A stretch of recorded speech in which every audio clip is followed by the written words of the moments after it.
Bismillahirrahmanirrahim. Assalamualaikum warahmatullahi wabarakatuh.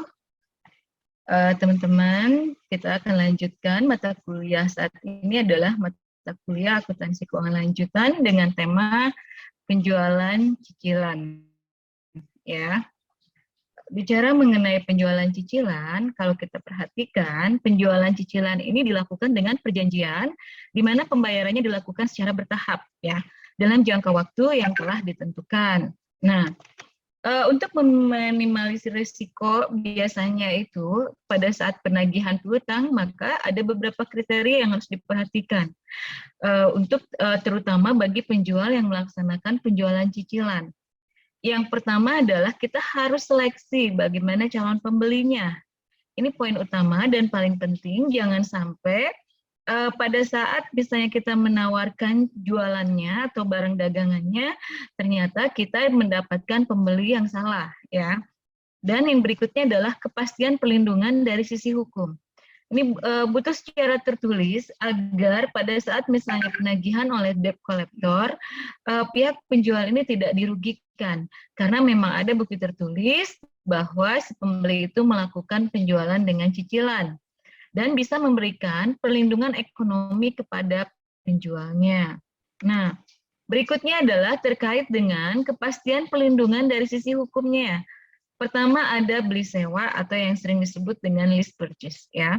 Di sini pun yang harus kita pahami adalah ada perjanjian dengan pihak trust, ya, yang dipercaya, ya, karena biasanya penjualan cicilan ini misalnya untuk pembelian barang elektronik, otomotif, biasanya akan melibatkan pihak ketiga, ya.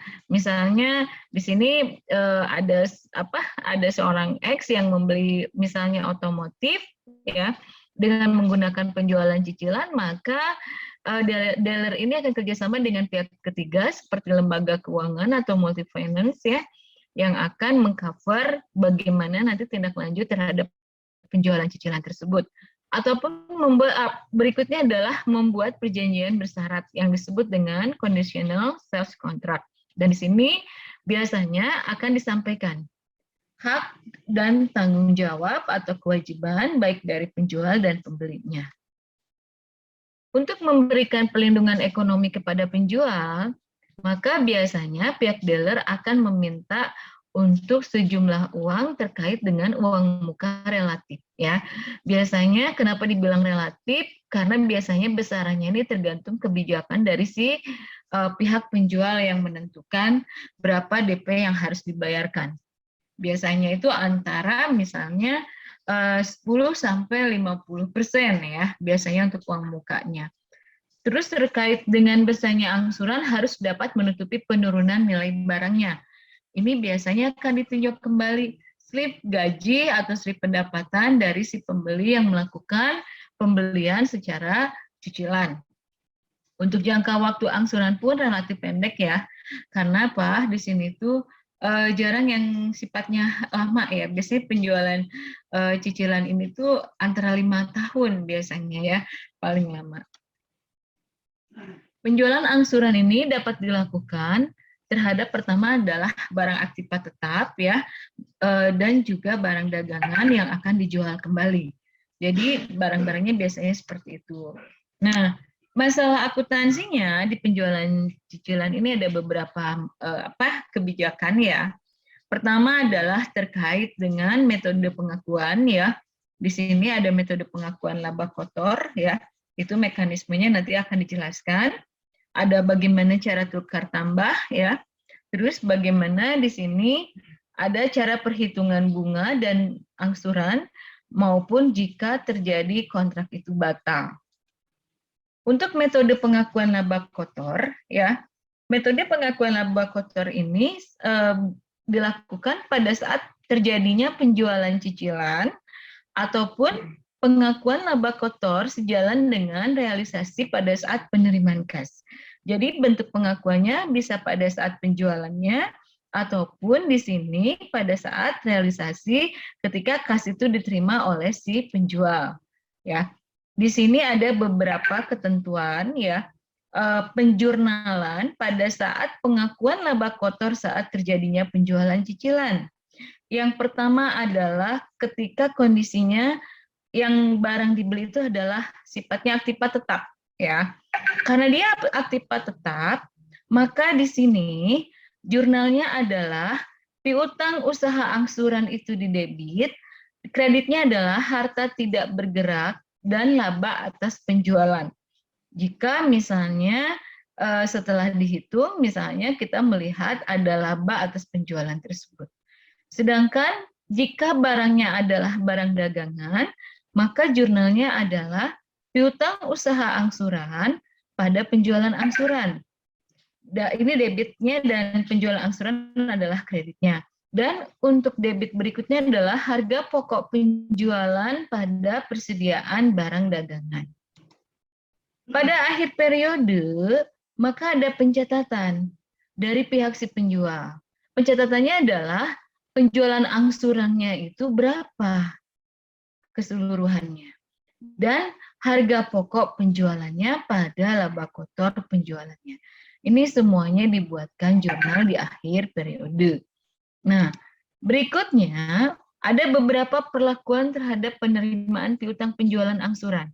Ini rumusnya. Ya, dari rumus ini, laba kotor yang direalisasi ini, maka kalau kita ingin mencari presentasi dari laba kotornya, kita gunakan rumus ini. Dan ketika kita ingin tahu berapa laba kotor yang ditangguhkan, maka kita menggunakan rumus ini. Nah, berikutnya, pada saat pengakuan laba kotor sejalan dengan realisasi penerimaan kas, di mana aktiva tetap ini, maka jurnalnya adalah seperti ini. Debitnya piutang usaha angsuran, kreditnya harta tidak bergerak, dan laba yang ditangguhkan. Sedangkan pada akhir periode, debitnya adalah laba kotor yang ditangguhkan pada laba kotor yang direalisasi. Dan pada saat barang dagangan, maka jurnalnya adalah piutang usaha angsurannya ada di debit, kreditnya adalah penjualan angsuran. Debitnya adalah harga pokok penjualan, dan kreditnya adalah persediaan barang dagangan. Pada saat akhir periode, maka jurnalnya adalah penjualan angsuran, debit, harga pokok penjualannya kredit, laba kotor yang ditangguhkannya di kredit. Dan debitnya juga laba kotor yang ditangguhkan pada laba kotor yang direalisasi. Bagaimana perhitungan bunga dan angsurannya? Di sini ada 3 metode, teman-teman, ya. Bisa dihitung berdasarkan bunga dihitung dari pokok pinjaman, besarnya pokok pinjaman, ya. Bisa dihitung dengan bunga dihitung dari sisa pinjaman, ataupun yang ketiga menggunakan metodenya adalah sistem anuitas, ya. Nah, kita akan coba lihat satu persatu. Di sini ada contoh kasus, bunga dihitung dari pokok pinjaman. Misalnya pada tanggal 5 April 2007, ini ada dealer Dwi Jaya menjual sebuah sepeda motor Suzuki dengan harga 15 juta. Dan cara pembayarannya adalah, pertama, ada termin uang muka di sini 7 juta, sisanya adalah angsuran sebanyak 8 juta. Dan diinformasikan 4 kali setiap bulannya, yaitu setiap tanggal 5. Angsuran pertama dimulai tanggal 5 Mei 2007. Bunga yang dibebankannya adalah sebesar 5%, besarnya bunga pokok pinjaman jumlah kas yang diterima, ini setiap angsuran adalah kita bisa melihat di tabel. Misal, ini adalah bulannya ya. Misalnya teman-teman bisa lihat di sini, mulai pertama kali ya, itu adalah di di tanggal 5 di bulan April ya, sesuai dengan sini. Nah, terus kemudian bulan Mei, bulan Juni, Juli, sampai dengan Agustus. Karena diinformasikan di sini adalah terminnya setiap tanggal 5 selama 4 kali.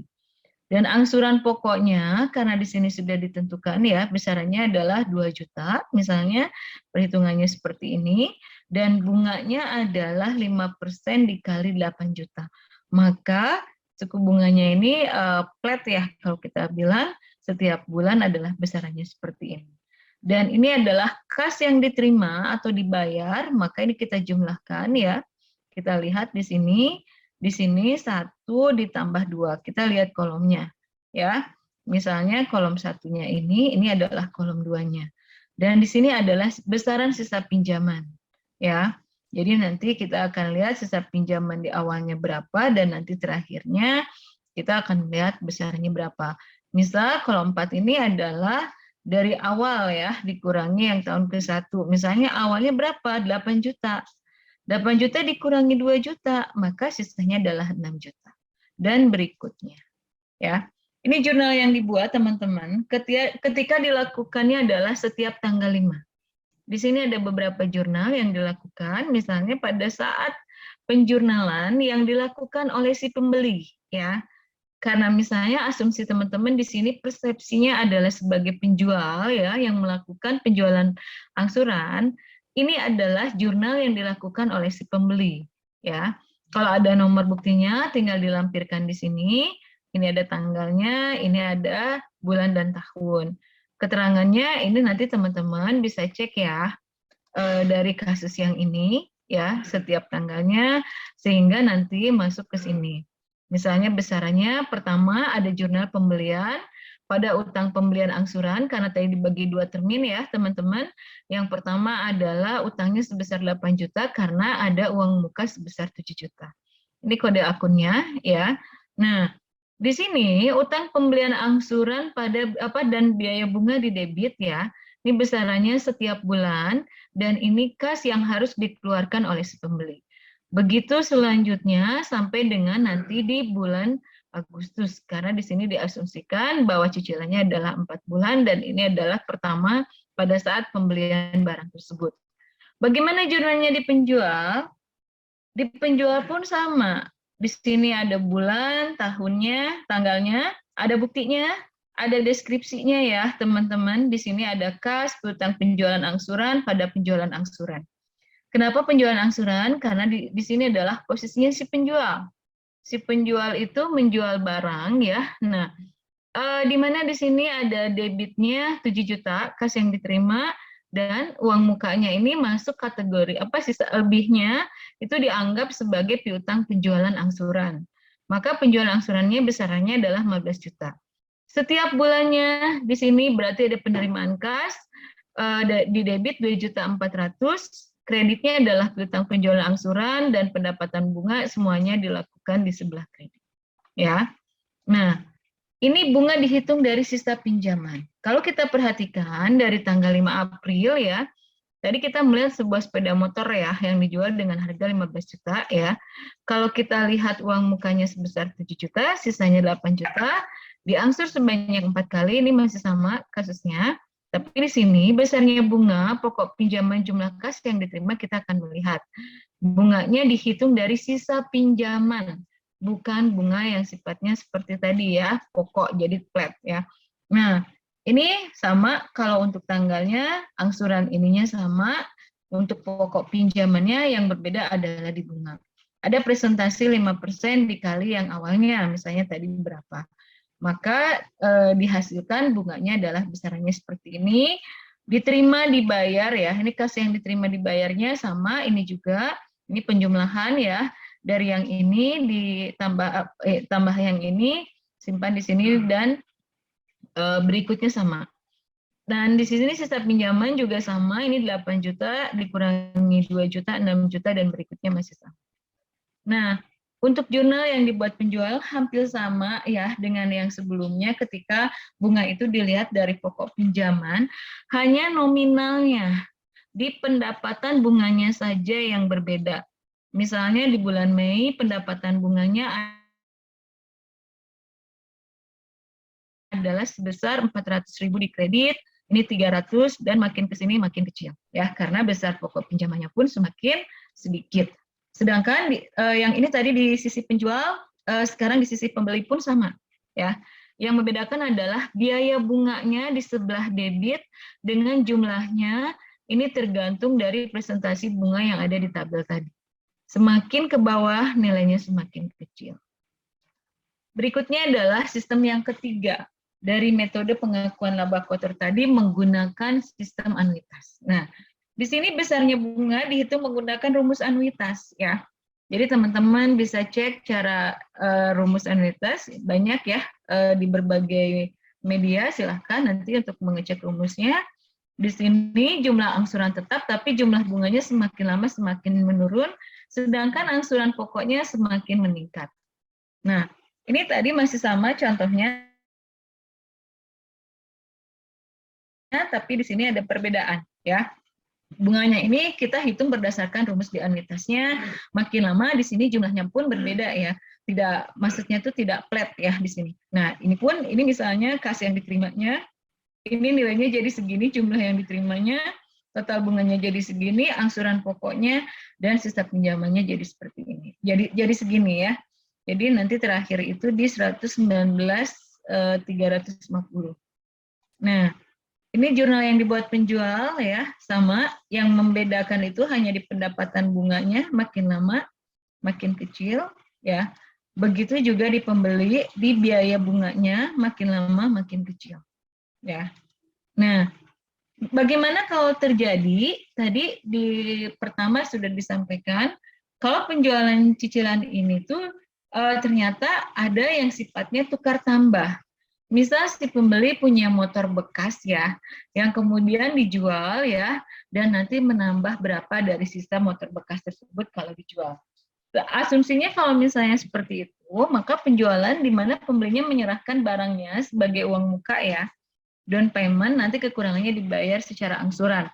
Jadi kita akan hitung dulu kali pertamanya adalah dari barang yang sudah yang akan direncana ditukar tambah terlebih dahulu, baru kita bayarkan DP-nya berapa.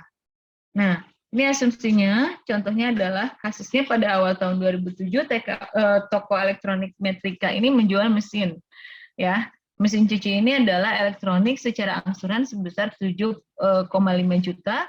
Cara pembayarannya uang muka ya, itu di sebuah mesin cuci merek Yamamoto dengan nilai 2 juta.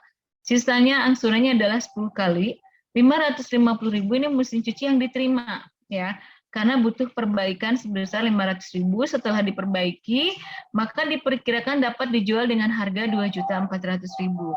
Dalam penjualan mesin cuci, kita akan melihat ya, bahwa perusahaan menghitung laba normal sebesar 10% dari harga jual, maka harga perolehan mesin cuci elektrik ini adalah sebesar 5.600.000. Kita ikutin ya, bagaimana di sini proses berikutnya. Nah, ini adalah perhitungan mesin cucinya ya. Misalnya tadi harga yang disepakati kita catat di sini 2 juta. Harga jual mesin cucinya tadi 2.400.000. Untuk biaya perbaikannya adalah 500.000. Tadi labanya 10% ya, dikali 46 juta. Di sini adalah 240.000. Nah, di sini kita jumlahkan, dikurangin ya, ini 740.000, jadi 2.400.000 dikurangin ini, sisanya simpan di sini. Maka kelebihan harga ini adalah 340.000. Kita jurnal ya. Tadi piutang penjualan angsuran besarnya 5.500.000 itu diambil dari sini ya. Kita melihat bahwa penjualannya adalah, kita hitung tadi ya, besarannya adalah 5.500.000 ya. Nah, kemudian persediaan barang dagangan mesin cuci adalah sebesar 1.660.000 itu dari hitungan ya. Kemudian cadangan kelebihan harganya sebesar 340 ya. Nah, kemudian penjualan angsurannya adalah di kredit sebesar 7.500.000. Sedangkan beban pokok angsurannya tadi di depan disampaikan bahwa besarnya 5.600.000 ya, dan persediaan barang dagangnya 5.600.000. Kemudian kita totalkan jumlahnya ya. Nah, bagaimana kalau terjadi pembatalan kontrak dari penjualan angsuran ini? Maka ada beberapa hal yang harus teman-teman perhatikan, khususnya di sisi penjual ya. Nah, yang pertama adalah barang yang sudah dijualnya dimiliki kembali kan. Jadi kita harus betul-betul selektif. Kita juga harus ngecek barangnya. Jangan sampai barang ini misalnya kondisinya sudah rusak atau misalnya sudah tidak layak guna ya. Tapi kita hitung seperti harga awal. Nah, itu nggak bisa seperti itu. Dan mencatat laba atau rugi pembatalan penjualan angsuran serta piutang penjualan angsuran ini yang belum dibayarkan dibatalkan. Ya, untuk laba kotor diakui saat penjualan, di mana metode ini laba kotor diakui saat penjualan, sehingga saldo piutang penjualan angsuran ini sebagai beban pokok penjualan yang belum diterima pembayarannya, ya. Dan laba kotor ini diakui secara proporsional dengan penerimaan kas. Di sini ada beberapa metode, ya, laba kotor ini diakui secara proporsional dengan melihat penerimaan kas, di mana saldo piutang penjualan angsuran terdiri dari laba kotor yang belum direalisasi dan beban dari pokok penjualan angsuran tersebut ya. Ini ada contohnya, misal PT Mawar menjual barang dagangan secara angsuran ya di tanggal 2 Januari 2007 terjadi pembatalan atas penjualan angsuran tersebut ya, di mana informasi penjualan angsuran dibatalkan, penjualan semula 30 juta, beban pokok penjualan angsurannya 22.500.000, tingkat laba kotor 25% dari harga jual, piutang penjualan angsurannya sudah terkumpul 15 juta, dan taksiran nilai realisasi bersih atas harga yang diterima kembali sebesar 14 juta. Nah, kita bisa melihat dari sini, maka kita mengakui untuk laba kotor ya, yang diakui saat penjualan adalah harga jualnya 30.000. Ini dalam ribuan ya maksudnya. Karena di sini tadi informasinya adalah dalam jutaan, kalau kita dalam ribuan, ini bentuknya misalnya seperti ini. Piutang yang sudah ditagihnya 15 juta, piutang yang belum ditagihnya 15 juta, taksiran realisasinya 14 ya, dan rugi pembatalannya penjualan angsuran tersebut adalah sisanya ini ya 1.000 ya atau 1 juta. Nah, kalau kita jurnal misalnya dalam ribuan, maka jurnalnya di sini misalnya tadi bulan, tahun, tanggal, bukti transaksi kalau ada dimasukkan, persediaan barang dagangan simpan di debit, rugi pembatalan angsuran ini simpan di debit. Ini kodenya biasanya kode 5 teman-teman, nanti boleh ditambahkan.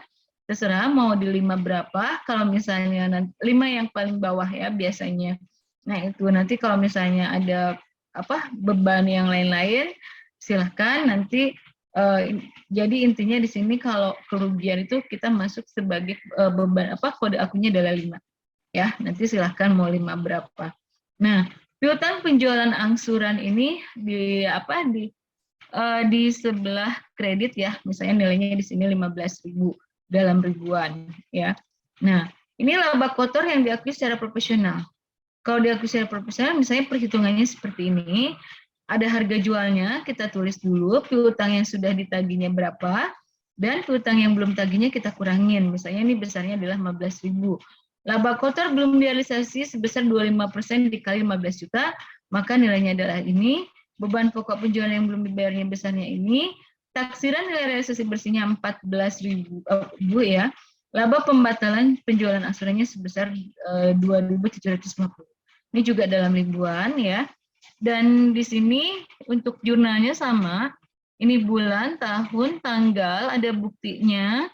Di debitnya persediaan barang dagangan sebesar 14.000, debit juga laba kotor belum direalisasi sebesar 3.750, kreditnya adalah piutang penjualan angsuran sebesar 15.000, dan kredit juga laba pembatalan angsuran sebesar 2.750. Nah, untuk penetapan laba kotor penjualan angsuran ini, kita akan melihat dari laba kotor dalam periode penjualan. Pertama, prosedur ini membutuhkan penetapan semua beban yang menyangkut penyelenggaraan piutang tak tertagih, khususnya pada saat penjualan. Dan yang berikutnya adalah laba kotor dalam periode penagihan per kas. Di mana penjualan angsuran, ini kita lihat dari transaksi, khususnya dengan penanganan laba kotor yang dilakukan dalam periode di mana piutang itu akan timbul.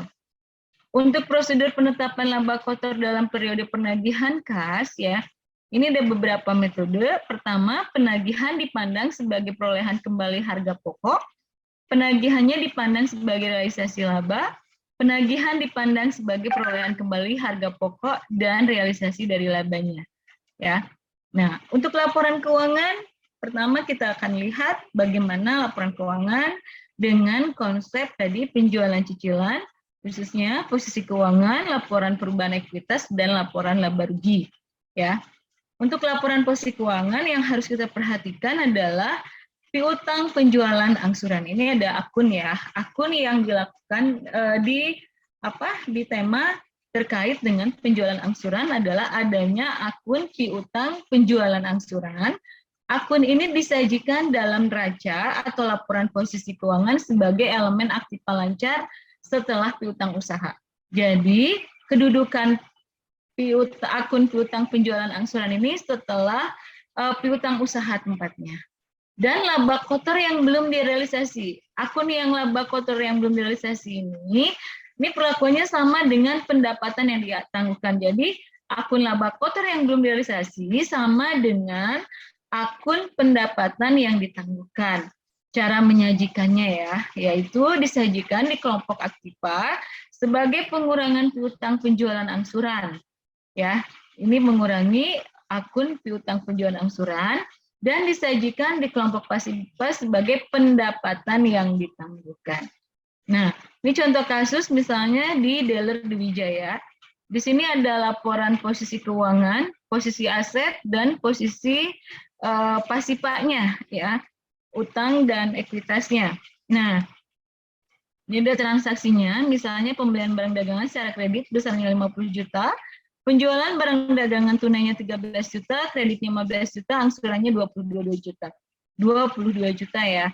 Penerimaan kasnya kita lihat di sini ada beberapa tahapan di tahun 2011, 2012 sampai 2013.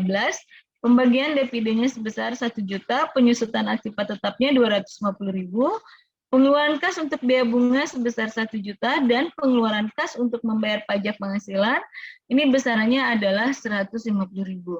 Maka kita lihat ya bahwa persediaan barang dagangan berjumlah 30 juta dan harga pokok penjualan angsuran ini adalah besarannya 16 juta. Nah, jurnal umumnya kita bisa melihat ya, kalau memang ada bukti di sininya, maka kita bisa masukkan buktinya di sini. Ini adalah transaksi tanggalnya dan ini adalah tahunnya. Ini jurnalnya ya, dari transaksi yang ada di sini. Ya. Dan ini sama, biasakan teman-teman, kalau memang transaksinya tidak ada nominalnya, kita boleh menggunakan strip atau nol, ya. Nah, berikutnya, ini adalah neraca saldo, ya. Dan ini jurnal penyesuaian. Misalnya di sini hampir sama ya, tapi dilakukan untuk jurnal penyesuaian adalah di akhir periode biasanya, ya.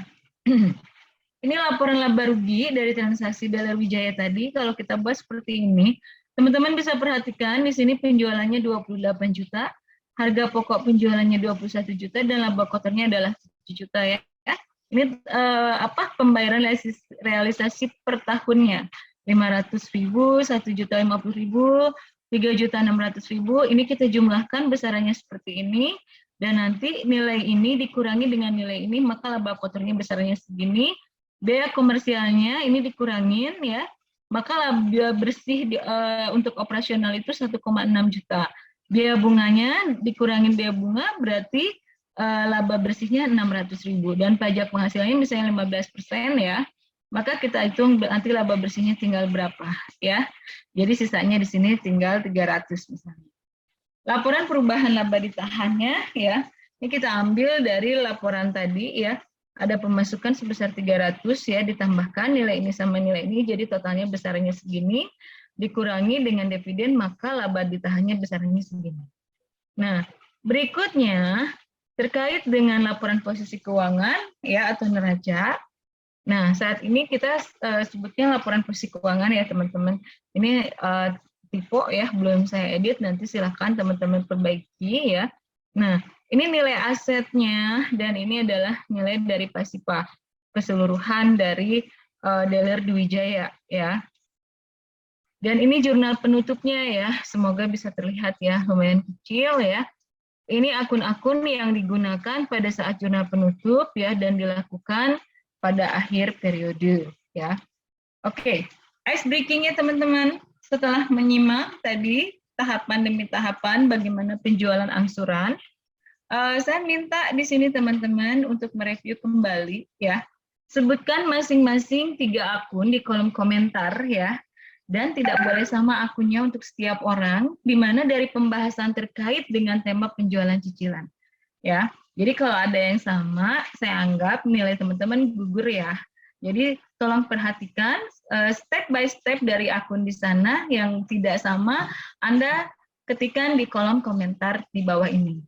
Ya, sebelumnya saya ucapkan terima kasih yang sudah menyimak dengan baik, dan selamat mengerjakan teman-teman. Salam sehat selalu ya. Wassalamualaikum warahmatullahi wabarakatuh. Semoga presentasinya bermanfaat.